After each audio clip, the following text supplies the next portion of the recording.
नमस्कार फ्रेंड्स, मु पीके आपण मानक स्वागत करुच्ची पीके भाई न्यूज यूट्यूब चैनल को।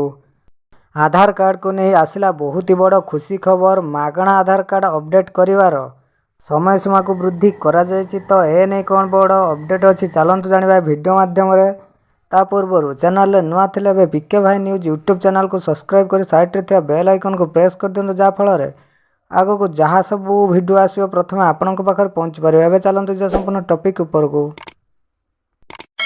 मागणा आधार कार्ड अपडेट करिवार समय सीमा पुणी थरे वृद्धि करिछि UIDAI।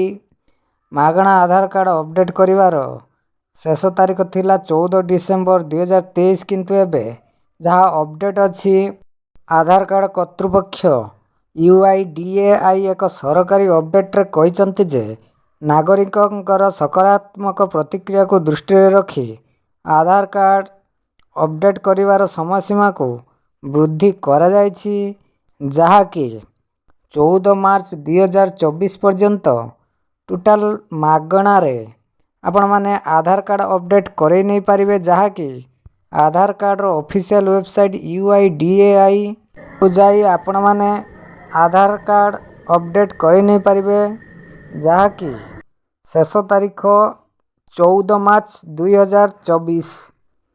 तो यह तो थिला आपण मानक पई बहुत ही बड़ खुशी खबर। एही भली इनफॉर्मेटिव वीडियो पाइबा पई आम चैनल पीके भाई न्यूज यूट्यूब चैनल को सब्सक्राइब करी साइड रे थिया बेल आइकन को प्रेस कर देंतु जहाँ फल केंद्र और राज्य सरकार तरफ समस्त योजना किंबा बेनिफिट्स इस चैनल माध्यम आपण माने पाई परिबे। थैंक्स।